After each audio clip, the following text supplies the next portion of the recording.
if we are the only reason that a species isn't here, then we do have that moral obligation to try and restore them. Kites are the UK's 4th biggest bird of prey. The real giveaways that it's a kite you're looking at as opposed to anything else are the chestnut red plumage. They've got a silvery white head and neck and white and black, almost like gloved wingtips. They've also got this really distinctive forked tail. They're very noisy birds as well, especially when they've spotted food because they're such a pack animal. The food call they make sounds a bit like a shepherd whistling the dog. It's a kind of sound which is very distinctive. So either by the tail or by that sound, they're usually fairly easily identified. The first memory I have of the kites being here was one day that my dad was finishing a day's work on the farm, and he came running up the stairs telling us all to come outside quickly because there were kites flying over the farm, and I thought he meant the toys on a string. Went out and couldn't see anyone flying a kite anywhere, and then suddenly heard this really distinctive piercing call and looked up and we saw these birds flying over the steading here. They can contort themselves into all sorts of amazing positions in the sky. It's no wonder that we named the toy after the birds, you know, for the way that a toy kite flies in the air and swoops and soars. Kites disappeared from Scotland and England entirely due to human persecution. Without that, they would still be abundant as they once were.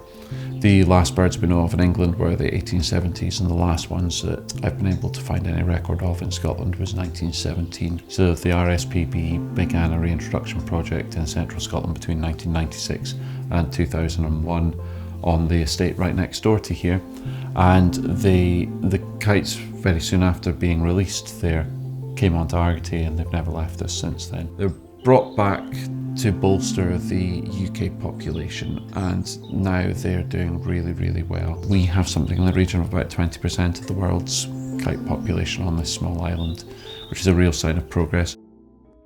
So before the kites came onto Argaty, this place was just a standard sheep and beef farm, which it is still today.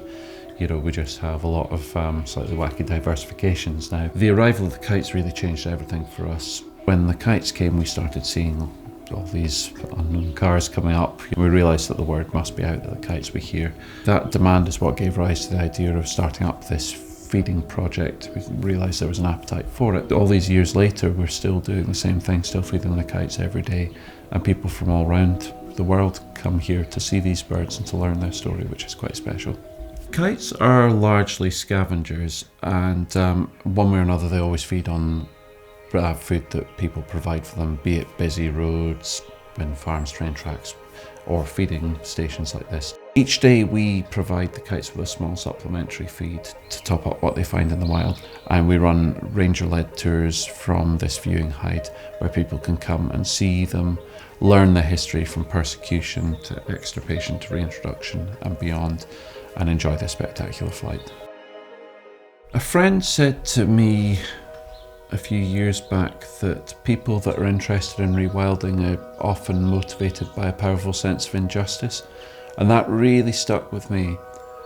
I think when you realise that people are the reason why so many things are absent from Britain, and when you see that people are maybe the reason as well why things aren't more widespread because we're still killing them, I think that really stuck with me, and I really felt like, you know, we had an opportunity to try and help with that. I think as well, if kites hadn't come here at that kind of formative stage when I was young and just made the idea that if something's gone, you bring it back normal, then probably I wouldn't be doing any of this and we'd be on a completely different path. I don't know what the farm would be like and what I would be doing, frankly, if it wasn't for the kites. So in a sense, we owe them quite a lot because they kind of kick-started this whole mindset for me.